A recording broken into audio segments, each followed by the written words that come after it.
Baik, yang kedua saya akan menjelaskan tentang bagaimana proses manajemen tersebut. Kalau kita telusuri sejarah perjuangan Nabi Muhammad SAW, sungguh merupakan suatu fenomena yang spektakuler. Dirinya mampu membentuk suatu peradaban terbesar hanya dalam kurun waktu 23 tahun. Waktu yang sangat singkat untuk membentuk peradaban yang begitu kokoh dan terbesar luas hingga kini. Dapat kita renungkan bahwa kesuksesan tersebut tentu tidak mungkin terjadi tanpa adanya manajemen yang baik, walaupun itu belum muncul yang namanya istilah manajemen. Sekarang ini, manajemen merupakan istilah yang sudah dipahami dan dimengerti oleh manusia secara luas. Pembahasan pertama dari manajemen syariah adalah perilaku yang terkait dengan nilai-nilai keimanan dan ketauhidan. Jika setiap perilaku orang yang terlibat dalam sebuah kegiatan dilandasi dengan nilai tauhid, maka diharapkan perilakunya akan terkendali dan tidak terjadi perilaku KKN, korupsi, kolusi, dan nepotisme, karena menyadari adanya pengawasan dari Allah Subhanahu wa Ta'ala. Hal ini berbeda dengan perilaku dalam manajemen konvensional yang sama sekali tidak terkait, bahkan terlepas dari nilai-nilai tauhid. Orang-orang yang menerapkan manajemen konvensional tidak merasa adanya pengawasan melekat, kecuali semata-mata pengawasan dari pimpinan atau atasan. Setiap kegiatan dalam manajemen syariah diupayakan menjadi amal soleh yang bernilai abadi.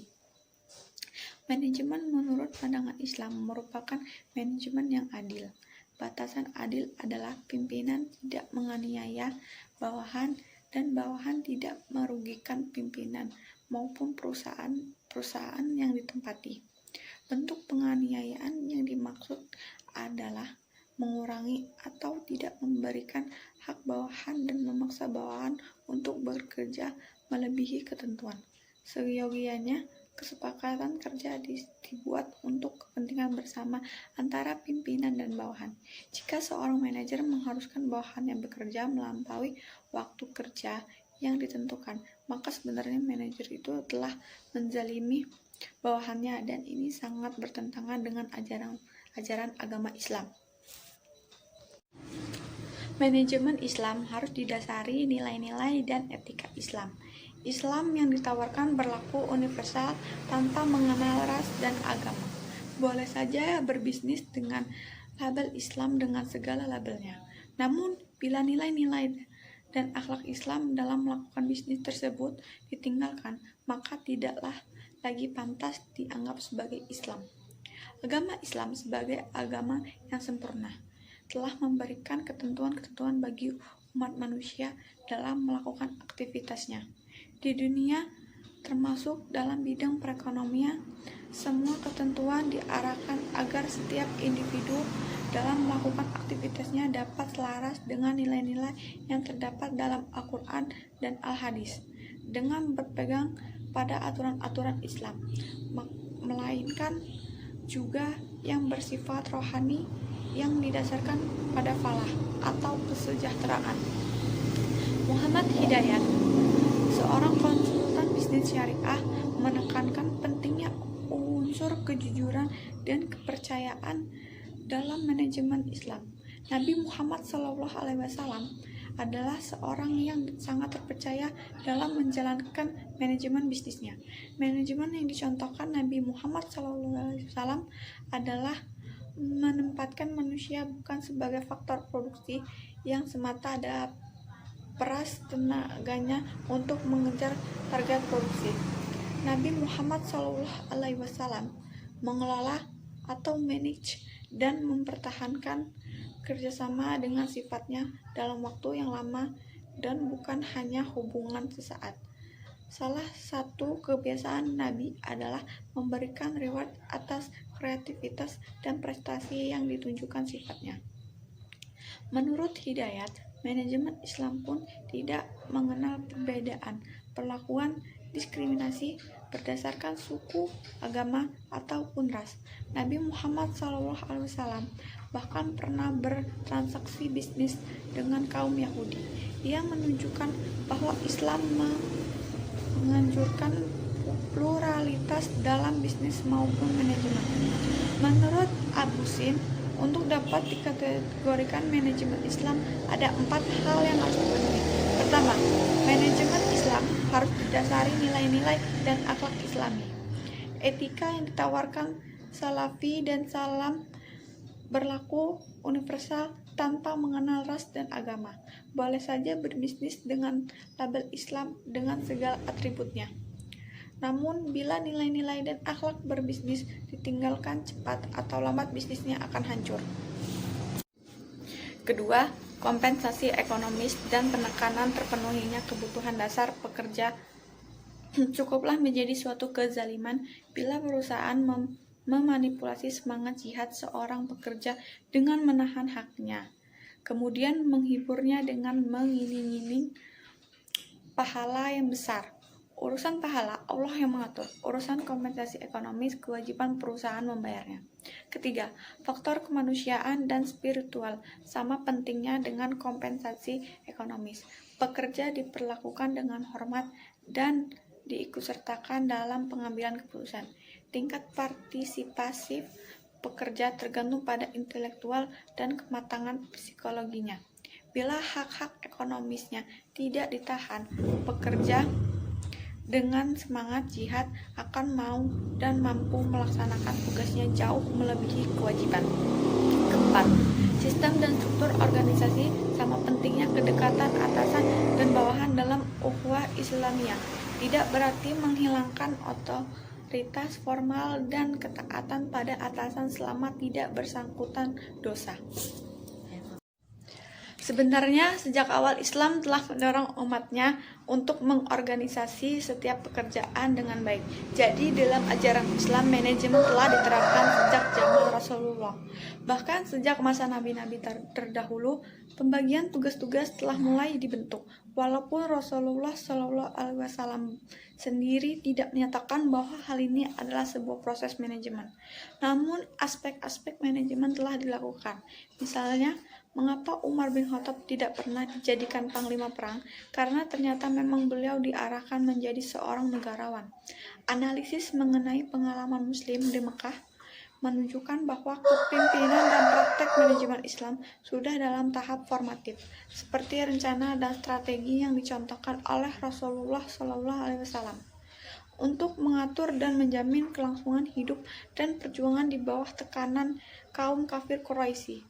Kemampuannya dalam memimpin dan mengelola suatu kelompok kecil dan dapat mengeluarkan mereka dari kota Mekah, walaupun dapat mengancam jiwa mereka, akhirnya dapat membentuk suatu masyarakat yang besar dan hidup berdampingan dengan damai bersama orang-orang Yahudi dan Nasrani yang dikenal dengan masyarakat pluralistik. Kepemimpinan dan manajemen Islam terus dipraktekkan di masa khalifah terdahulu. Meskipun setelah Khalifah Ali bin Abi Thalib, bentuk kekhalifahan Islam berubah menjadi sistem kerajaan, akan tetapi landasan utama para khalifah masih berdasarkan apa yang telah diwahyukan kepada Rasulullah SAW, sehingga umat Islam dapat mencapai masa kejayaan dan keemasan. Masa keemasan ini mulai kemunduran di akhir masa kekhalifahan Bani Abbasiyah dan sampai pada terakhir masa kekhalifahan Islam, yaitu Daulah Utsmaniyah yang dihancurkan oleh seorang Mustafa Kamal At-Taruq. Baik, yang ketiga saya akan menjelaskan bagaimana perkembangan manajemen dalam Islam. Perhatian umat Islam terhadap ilmu manajemen khususnya sebenarnya dapat dilacak dari beberapa aktivitas yang ditemukan pada masa kekhalifahan Islam. Menurut Langgulung pada tahun 1988 terhadap beberapa penulis yang menyatakan bahwa pengembangan ilmu-ilmu yang ada saat ini tidaklah dipisahkan sebagai sistem ilmu yang berdiri sendiri, namun sebagai sistem ilmu lain. Salah satunya adalah Nizam al-Idari atau sistem tata laksana yang merupakan padanan bagi seluruh manajemen yang digunakan kala itu. Sebenarnya terdapat perbedaan mendasar antara manajemen syariah dengan manajemen modern. Keduanya berbeda dalam hal tujuan, bentuk, aturan teknis, penyebarluasan, dan disiplin keilmuannya.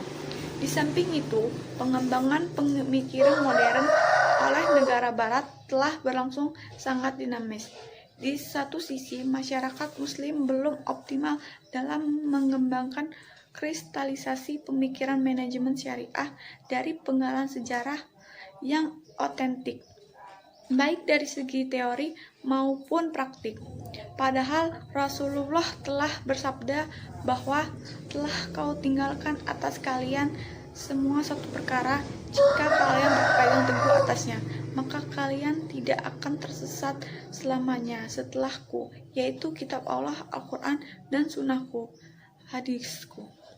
Sesungguhnya Rasulullah dalam kepastiannya adalah sebagai pemimpin dan iman yang berusaha memberikan metode, tata cara, atau solusi bagi kemaslahatan hingga umatnya dan yang dipandang relevan dengan kondisi zaman yang ada. Bahkan terkadang Rasulullah bermusyawarah dan meminta pendapat dari para sahabat atas pendapat mereka walaupun mungkin bertentangan dengan pendapat pribadinya. Perkembangan ilmu manajemen di dalam Islam dapat dilihat pula beberapa catatan sejarah. Salah satunya adalah Nizam al-Idari yang bermakna sistem tata laksana. Terdapat beberapa peristiwa pada masa kekhalifahan Islam yang dapat dikemukakan bertalian dengan perkembangan ilmu manajemen ini. Langgulung 1988 adalah sebagai berikut. 1. Tahun 1 Hijriah pada 662 Masehi. Atas bimbingan wahyu dari Allah Subhanahu wa taala, Rasulullah SAW membangun struktur negara Islam yang khas di Madinah yang bertahan hingga 14 abad. Kemudian, struktur dengan bentuk dan sistem Islam yang memiliki 4 ciri sebagai berikut. 1. Negara Islam tidak berbentuk persekutuan, persemakmuran, tetapi kesatuan. 2. Sistem pemerintahan Islam adalah sistem khalifah atau imamah. 3. Sistem pemerintahan Islam adalah sistem syura. 4. Sistem manajemen pemerintahannya bersifat terpusat, sedangkan administrasinya menganut sistem tak terpusat. B. Tahun 2 Hijriah 624 Masehi. Atas usulan Al-Warid bin Hisham bin Al-Mughirah, seorang sahabat yang pernah melihat praktek pengelolaan kas negara di Syam, untuk membuat sistem pengarsipan atau administrasi dari pengelolaan kas negara sebagaimana yang telah dilakukan raja-raja di Syam. Khalifah Umar memperbarui teknik organisasi dan dokumentasi Baitul Ma'al. Zaman Khalifah Muawiyah, ilmu tata laksana pemerintah berkembang dengan ilmu-ilmu lainnya seperti ekonomi, sejarah, politik, dan sosial. Dalam era belakangan ini telah muncul sebuah paradigma manajemen baru, yaitu manajemen Islam. Walaupun belum ada kesepakatan ahli mengenai hal tersebut, paradigma manajemen Islam tersebut memiliki dua makna. 1. Manajemen sebagai ilmu. Manajemen dipandang sebagai salah satu ilmu umum yang tidak berkaitan dengan nilai peradaban manapun, sehingga hukum mempelajarinya fardu kifayah. 2. Manajemen sebagai aktivasi, yaitu manajemen terikat pada aturan cara nilai sistem. Manajemen Islam berpijak pada akidah Islam. Akidah Islam adalah dasar ilmu pengetahuan. Cukup sekian hasil dari presentasi saya akhiri.